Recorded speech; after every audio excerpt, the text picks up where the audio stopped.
what are some actionable steps I can do right now, starting this weekend, to set myself up for, when we do put more structure behind this and there's systems involved, and we kind of look at my business and in what direction, I want to go, what direction I kind of have been going over the last 2 years, and, how to divert that into a more, systematized and consistent type of structure. What are those, action steps, and putting a game plan together would definitely be perfect. So then in 30 seconds, give me an idea. What is your, again, like I know we talked about this briefly, like your vision for what kind of business you are doing in the next 2 or 3 or 4 or 5 years? Like, what does that look like? What would you like to be doing? Because we need a map to that. I'd like to be selling multifamily and retail assets. I'm in the tenant rep space now, and we're, the way that our brokerage teaches it, and Oliver Smith is my broker in Knoxville. The way he teaches it is we're a four-legged table type of system. We will buy the dirt, we'll help them develop and connect them with contractors to do that. We'll lease the building, we'll sell it, and we'll 1031. So like, I'm getting a broad knowledge and understanding of the business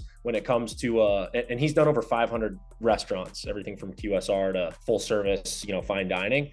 And so that's kind of the space and his niche, and what he's teaching us is the retail side. I have a little bit of multifamily. Who are you prospecting heavily right now? Who am I prospecting? Yes. Landowners or developers who have out parcels on grocery anchored centers or fitness anchored centers, but mostly landowners for the tenants that we're looking for. Got it. Okay. And just to make sure I'm understanding correctly, so you are currently prospecting landowners to then sell the land to a developer who's then going to build a QSR or a restaurant of some sort on that land. Correct. You're hitting it both angles. You're doing the investment sales side, and you're also doing the leasing side, right? And then eventually you're going to help them, develop it, and then you're going to help them sell it again. Correct. A big piece of what I'm seeing possible for you is, number one, going to be volume. So let's get into a good schedule, good routine. So what are you doing? What does your schedule look like right now? And let's dive into that.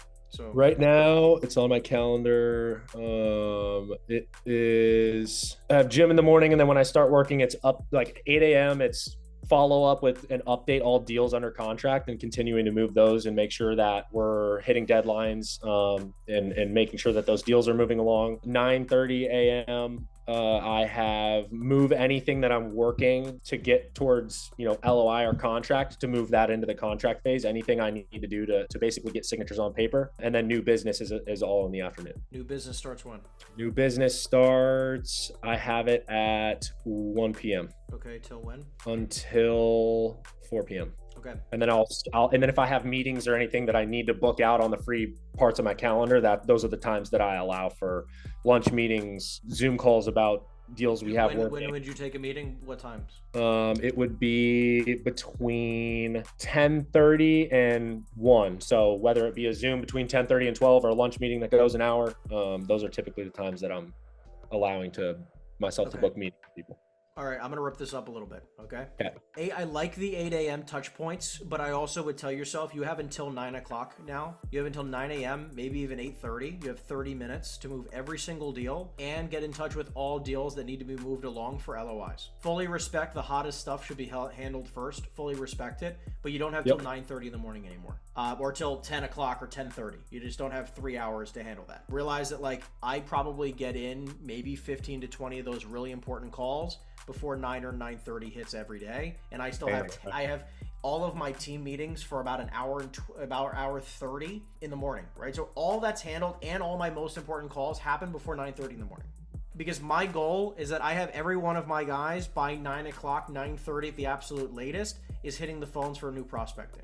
New business, right? Okay. So I would say new business is now 4 hours of your day. Okay, my rule of thumb always in the program, when I say to everybody and my own sales team, 2 leads a day, 1 offer a day will keep the financial worries away. That means from 9 a.m. till 1 p.m. you're doing nothing but prospecting. And I want you to realize that, like, you're going to be spending 4 hours a day every day for the next probably 5 years of your career, doing the same freaking thing every freaking day. It does not change, because when it looks sexy, you're doing something wrong. This is not a sexy industry. Deals is what we do, right? And if I love doing the deal, but like the way it happens is not sexy. You're just hitting the phone 4 hours a day. 9 to 1 is going to be the same forever. Now from 1 o'clock on, what I typically would recommend is you're doing at least what'll happen is this. You'll probably get into a routine where you're probably going to end up doing about 3 hours of prospecting. Maybe it goes till 12. Sometimes it's till 1. But you have that entire window will never change. The only thing is you can move it back an extra hour to add in more time for follow-up. Because right now in your business, you might be spending, let's just say 80 or 90% lead gen,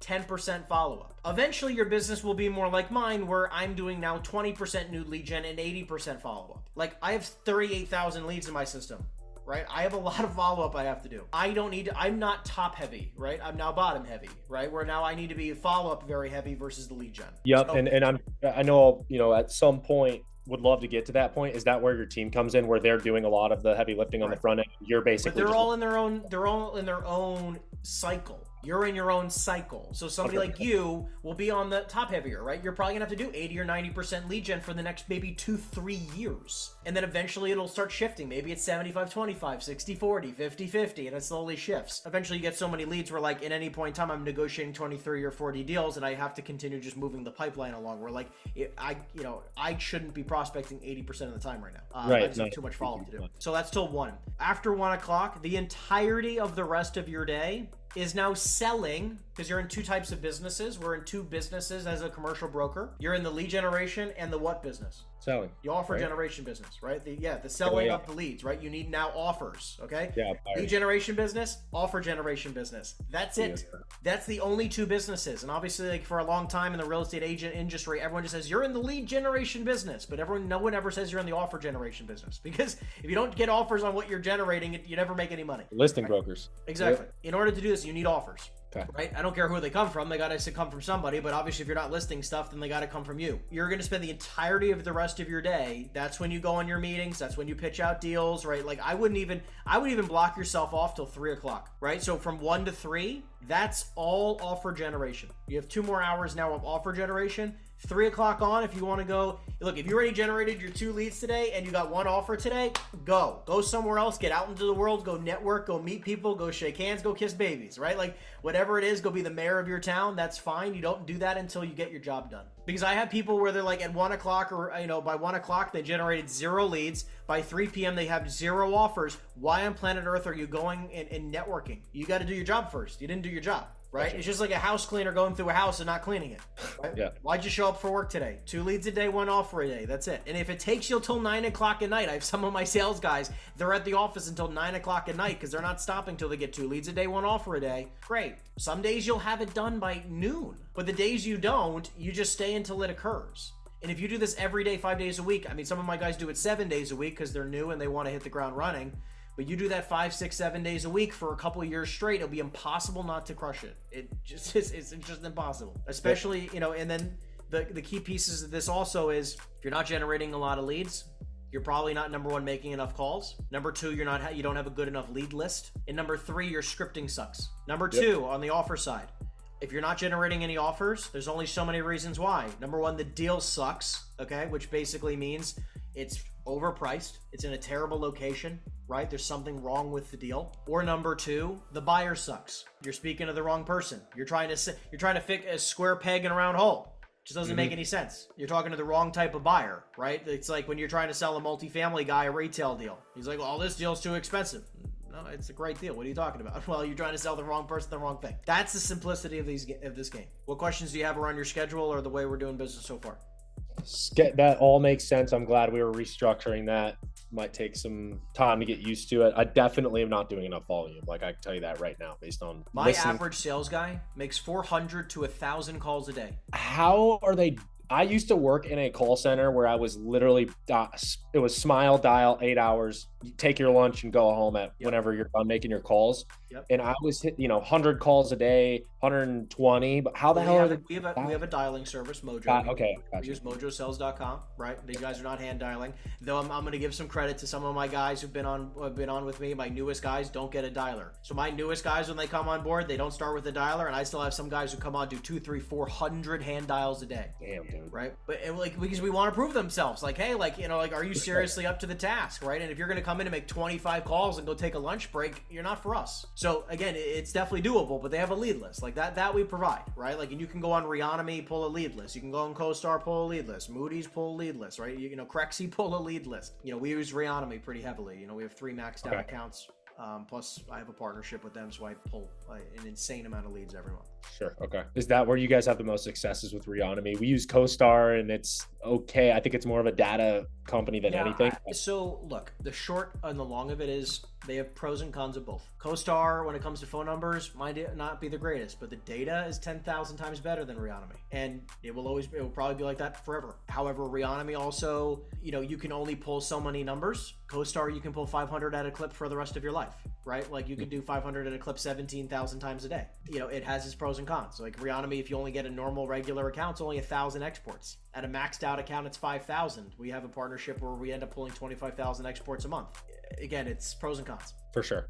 And I think me being a one man, I don't have a huge team, so I don't think I would need to pull 25,000 a month, but okay, that makes sense. Well, think about it. If you're dialing, look, if you're Mojo dialing, right? If you're dialing using a software like that, you could do at least 300 calls a day. 300 calls a day, 5 days a week is 1,500 calls a week, right? That's 6,000 calls a month, right? Yep. So, I mean, you're going to rip through a lot. And now here's the cool thing, right? On a Saturday, not during the week, unless you wake up at 5 o'clock in the morning and can do it in the morning, or 8 o'clock at night after you're working a crazy long day, you can go on CoStar or Reonomy, whatever it is, and go pull your 12 or 15 or 20 exports, right? Whatever you're going to need to pull, right? Gotcha. And then also keep in mind, like if you're dialing 6,000 people a month, you're not speaking to 6,000 people a month. So you can hit those lists repeatedly. Gotcha. Okay. That makes sense. Moving on from schedule and stuff like that. So you're with Keller Williams, right? EXP. You're EXP. Okay. So I guess this is twofold. One, you are marketing nationally, right? You're in. No, I predominantly do New Jersey. We do a little bit of Florida, just because I live now in South Beach full time. That's awesome. So I go back and forth a lot, but I'm mainly New Jersey. If you had to say my main market, it is New Jersey. Okay. And my question is, because I'm trying to figure out, obviously being on the front end of my career, like I want to become an expert and I live in Nashville. Like I'm Nashville, Tennessee, Middle Tennessee markets, kind of in that region of the country. I was going to ask, are you pulling lists from all these different states and trying to learn different markets, or are you market specific? But that kind of answered my question. Yeah. So just to give you some perspective, there is an insane amount. If you took the entire, because here's the thing. There's only 2 ways to do this. You either go wide or you go deep, okay? Sure. So just take retail as an example, okay? You can go wide or you can go deep. Let me explain both. Deep is just Nashville, but deep is every aspect of retail. Every aspect of retail could be shopping centers, single tenant, the land side of it, right? Like there's a lot of different pieces of retail that can be broken into several different aspects here. You can start also, retail can also mean car washes, liquor stores, laundromats, whatever, right? Like, a lot of these different businesses, QSRs, you name it, like all these different pieces deep of retail in Nashville specifically. Wide is all of that, right? Is like, let's say shopping centers, right? That's one piece of retail, right? A little bit more niched, okay? But wide is the entire state of Tennessee, right? So you could do both. And I do both now, which is I do investment sales, so I do every asset class in the state of New Jersey. So we go wide because we have a number with so many freaking people on the team, right? We have to go wide and we go deep at the same time. Now, every one of my guys kind of is slowly niching into their own thing, where some guys like industrial more, this more, that more, right? But we cover the entire state in every asset class now. But, for you in the beginning of your career, I'd recommend, probably just going deep in Nashville to start. Right. And then you can slowly branch out larger and larger geographically over time. And based on the relationships that I've built, on the principal side and the brokerage side, like the retail space is right now in this part of my career, what I want to focus on and go deep on. Multifamily, I understand the broad of it, but when it comes to like the development and the actual numbers, the retail makes more sense. Multi-tenant is go deep, my friend, on retail, and then it might make sense for you. Instead of to go asset class wide, it might make sense for you to just go expansion geographically retail wise, right? Okay. And instead of just doing Nashville, you start going out, right? You just start spreading out maybe another county or 2 counties out, right? And then all of a sudden now you have a tri-county, then it's 5 or 6 counties, then it starts doing the whole state.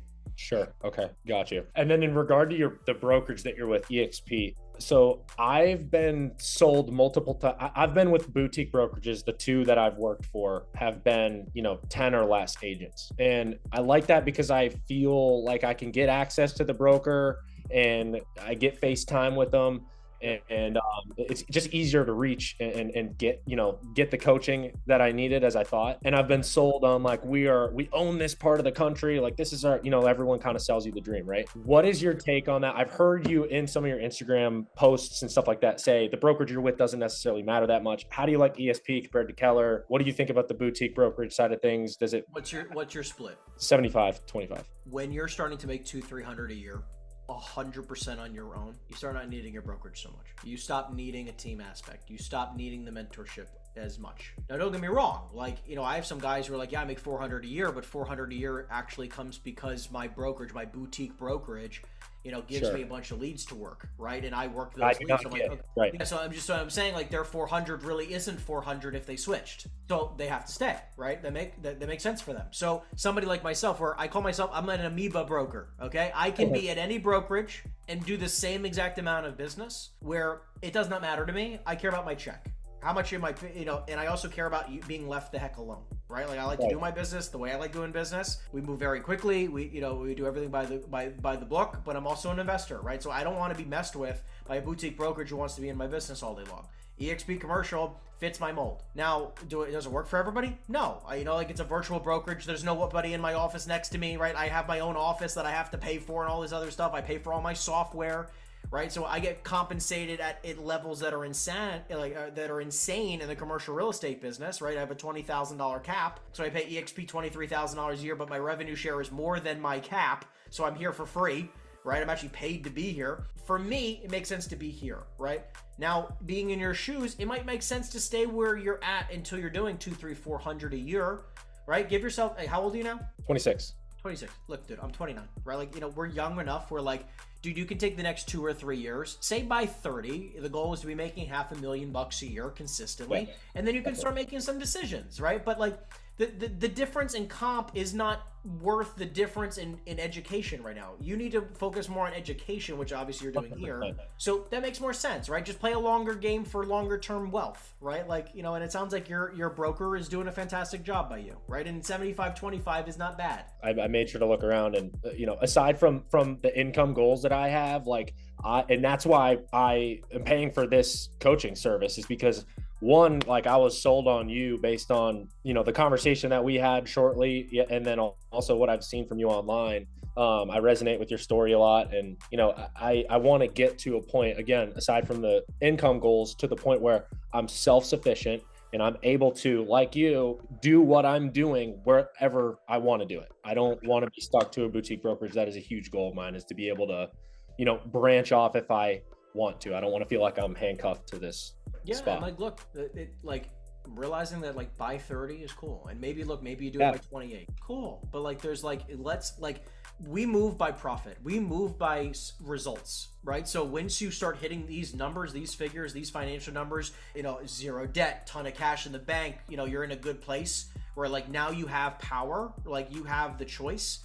Cool. Then we start making very, very different executive decisions that are better now for your business and for long-term growth versus short-term education. 100%. Yeah, definitely focus on the education right now. All the questions I got for today, and I'll see you, I guess, next week on Wednesday. Yeah, I'll see you Wednesday, 10 a.m. Eastern, okay? Same exact Zoom link. Sounds good. I appreciate it. Likewise, man. Talk to you later.